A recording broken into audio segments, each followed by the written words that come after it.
Hello, I'm Bill Henry. I want to focus on cooling tower relief with this video and demonstrate why this strategy is important and should be included with condenser water reset for chiller optimization strategies.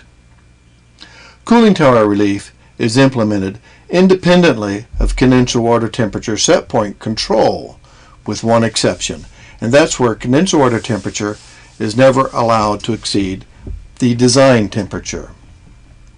And therefore the cooling tower fan speeds are limited under selected conditions to provide the best combined efficiency for the chiller and cooling tower. So I would like to first explain why cooling tower relief is useful with this example. Say it is hot and humid outside. The chiller plant is lightly loaded as the facility is lightly occupied, and much of the heat generation equipment is shut down. This could be a weekend or after hours, and think St. Louis on a typical hot and humid summer day.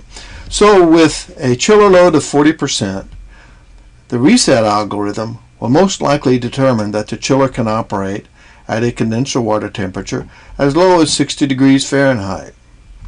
And again, let's submit that the outside wet bulb temperature is also 60 degrees Fahrenheit. Under this condition, a matched cooling tower will operate at 100% fan speed and power, and yet never achieve the desired condenser water temperature.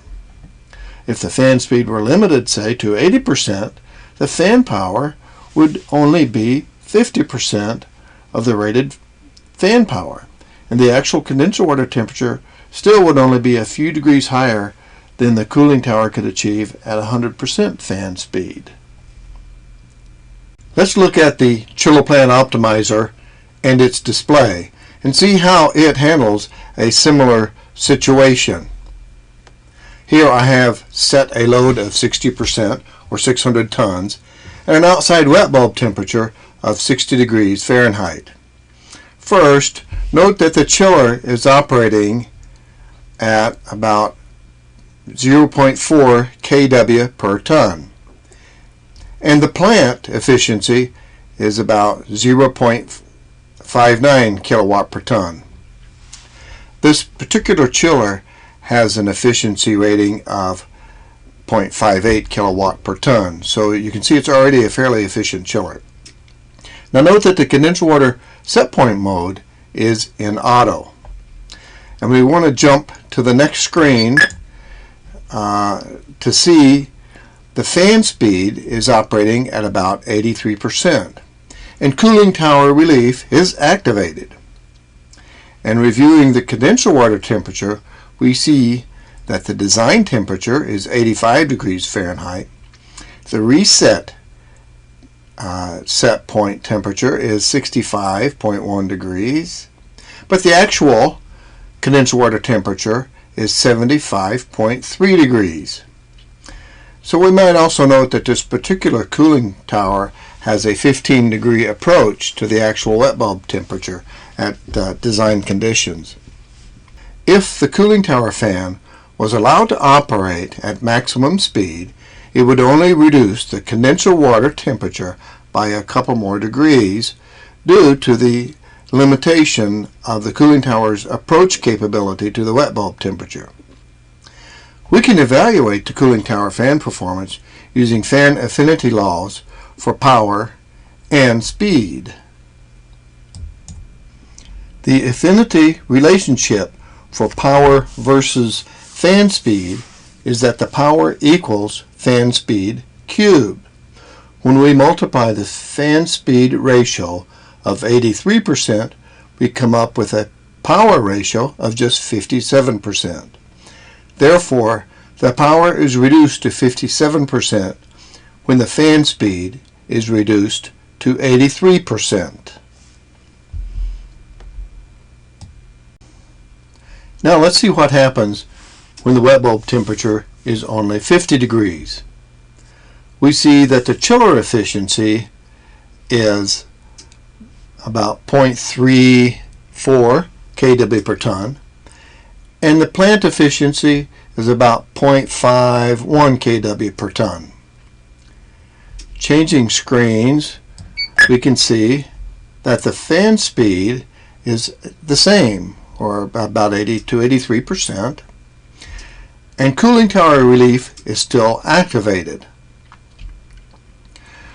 The reset temperature is still about the same, about around 65 degrees, but the actual condensed water temperature is now down to 68 degrees, 68.7.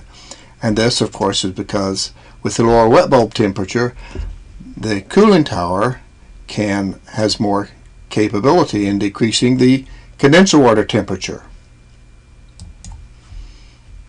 So now it's a really dry day out, and the wet bulb temperature is now, say, 35 degrees. So we can see that the chiller efficiency is all the way down to 0.3 kW per ton, and the plant efficiency is about a 0.4243 kW per ton. Now the fan speed, we can look at it, and we see that it's about 69 or 70%. And cooling tower relief is no longer activated. Again, the reset temperature right here, 64.1 or so, is the same, and the actual condenser water temperature now matches the reset temperature. There are many different chiller configurations with matching or mismatched cooling towers, and so in some situations cooling tower relief is more important than in others. Suppose now that you are following the suggested guidelines of California's Title 24, and here is a section of that code. Here, numbered paragraph 3 expressly says that if you have 2 condenser water pumps and 2 tower cells, that both cells must be designed so that if one condenser water pump, that is one chiller, is online, then both cells should be online as well. This requirement is specifying that the cooling tower selection be designed to operate this way without underflowing each cell. Therefore, what they are encouraging one to do is to operate both cooling towers or cells even though only one chiller is online. With constant flow condenser water, this is a definite energy saving strategy, and it also works well with condenser water reset if you have cooling tower relief. With this situation, and without cooling tower relief, you could wind up with 2 fans operating at 100% if you have a high wet bulb condition and low load. I hope this helps you to understand cooling tower relief. If you have any questions, please feel free to send me an email.